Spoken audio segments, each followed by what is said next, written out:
Magandang araw mga kakutsero, eto na naman po ang inyong lingkod na si Jigs na magbibigay sa inyo ng giya ngayong araw na Sabado. Ngayon po ay Marso 1 na, no? At meron po tayong 7 magagandang karera at ang start time po natin ay alas 3 ng hapon. Simula na po natin. Race number 1 kung saan po magsisimula ang winner take all. The National Women's Month Pilracom Rating Based Handicap System Race Class 4 22 to 27 split. Distance is 1,400 meters. At dito po meron po tayong 6 na kalahok. Ito kung mapapansin po natin to, no, bagong baba ng group rating basis, yung numero 2, Parisian Life, no. Alam naman nating malalakas ang nilalabanan niyang Parisian Life, sila The Kiss, no. Sakay-sakay po ni Conrad Henso, no. Sa tingin ko, siya po ang horse to beat sa laban na ito. Ito makikita naman natin ang pagbabalik. Numero 6, Hans City, no? Sakay ni Uno Hernandez, no? Binigay na po kay JB Hernandez si Hans City. At sa tingin ko, ito ang mahigpit na makakalaban ni Parisian Life. Although ang pwedeng magdala ng unahan dito si Doña Chichay. At ito naman nag-uumento, Catch in the Cradle, pero para sa akin magdadalawa po ako dyan. Doon po ako sa numero 2, Parisian Life. Panigundo ko naman po, numero 6, Hans City. Sa race number 2, kung saan naman po magsisimula po ang pick 6, Pilracom Rating Based Handicap System Race Class 4 16 to 21 split. Distance is 1,400 meters at dito po meron po tayong 6 na kalahok. Kung mapapansin po natin itong karerang ito, may bagong baba dito ng group rating basis at nagbabalik numero 6, Noble Touch, no? Napapatnubayan niya JR Sargent de Ocampo. Sa tingin ko siya ang malayamado diyan, kaya lang bali-balita lang po kayo sa mga sagigilid diyan, no? Sa mga koneksyon, no? Sa tingin ko lamang na lamang po yan, although itong unconditional na segundo last run niya na muntik pong makachamba yan. At itong Majestic Star na sa kay ni JD Calagos, siya po ang pwede rumate diyan, at yung numero 5 Raga Muffin. Pero sa tingin ko, wala nang papopormahin.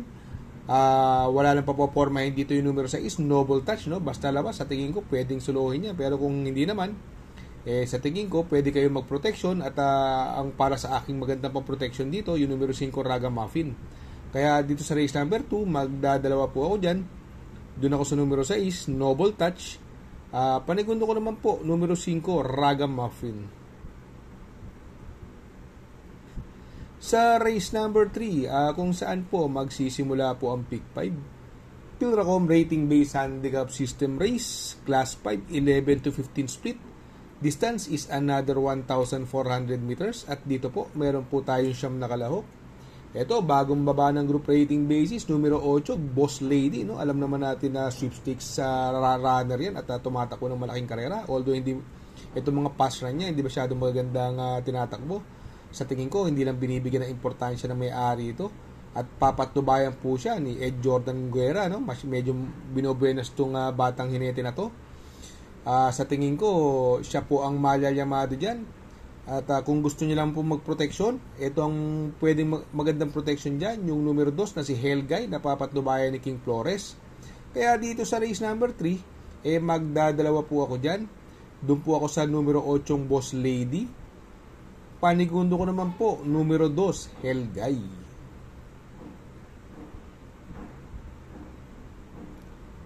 Sa race number 4, kung saan po magsisimula po ang pick 4, Pilracom Rating Based Handicap System Race Class 4 22 to 27 split.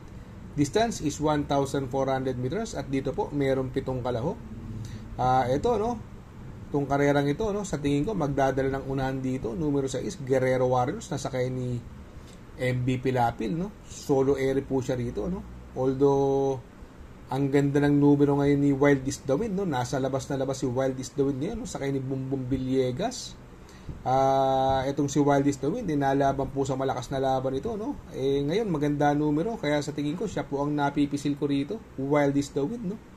Ang pwedeng tumalo sa kanya yung solo airing numero 6 na si Guerrero Warriors. Kaya dito sa race number 4, magdadalawa po ako dyan. Doon ako sa numero 7, Wild is the Wind. Panigundo ko naman po, numero 6, Guerrero Warriors. Sa race number 5, Pilracom rating based handicap system race, class 4, 16 to 21 split. Distance is another 1,400 meters. At dito po, meron po tayong 7 kalahok. Itong karerang ito, maraming mabilis po dito, no? Andyan po siya upscale bell. Sabi ko na, Be Smart, no? Si Be Smart, nag-uumento po yan, no? Ang pwedeng makaantabay sa kanila, no? Yung Shiz Royal, no? Nasakay ni John Paul Guse, at yung galing sa panalong si Batang Kankalu. Si Monument, may panalo din po yan, no? Nasegundo po last run niya, si Monument, no? Pero para sa akin, itong race number 5, since maganda ang numero at angkop ang distansya, nalalamangan ako rito sa numero 7, Batang Kankalu. At sa tingin ko, pwedeng makachamba, yung numero 6, Shiz Royal.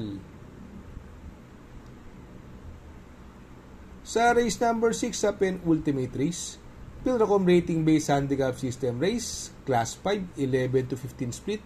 Distance is another 1,400 meters. At dito po, may 10 kalahok. Dito, itong karerang ito, ang mga mabibilis po dyan, yung Sunny Nature, nasakay ni JT Pabilik, Hook the Hustler, no? Naipanalo po ni Unuya, no? Si Hook the Hustler.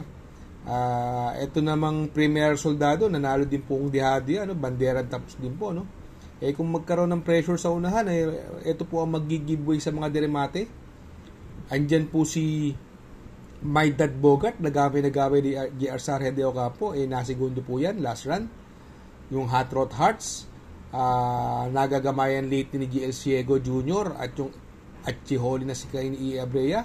Itong si Gabel, nung nagpanalo po yan, may best time po na 1.28.8 yan, magandang dihado po yan. Pero para sa akin, itong race number 6, magdadalawa po ako dyan. Doon po ako sa numero 5, My Dad Bogart. At panigundo ko naman po, numero 8, Achiholi. Sa race number 7 sa last and final race, Pilracom rating based handicap system race, class 5, 6 to 10. Distance is 1,400 meters. At dito po, may 12 kalahok po tayo dito. At ito, bagong baba ng group rating basis, numero 1, The Price is Right, nasakay ni RC Baldonido. Sa tingin ko, wala pang labas yan. Etong si Marengo, galing sa segundo last run, at binigay na po from King Flores to JL Santiago. Ito, Aliana, nasigundo rin po last run niya, no? From MED Ocampo, binigay na po kay GL Ciego Jr. At sa tingin ko, siya magdadala ng unahan dyan. Marate lang yung kabayong niya, sa tingin ko, malaki panalo. Yung Iris, no? Sakay ni Lester, no? May panalo po yan, si Iris, no?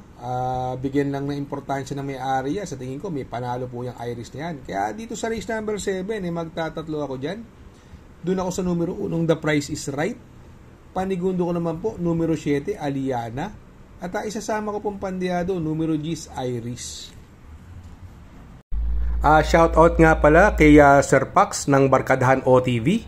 Located po siya sa 1139 New Antipolo Street, Corner Vargas.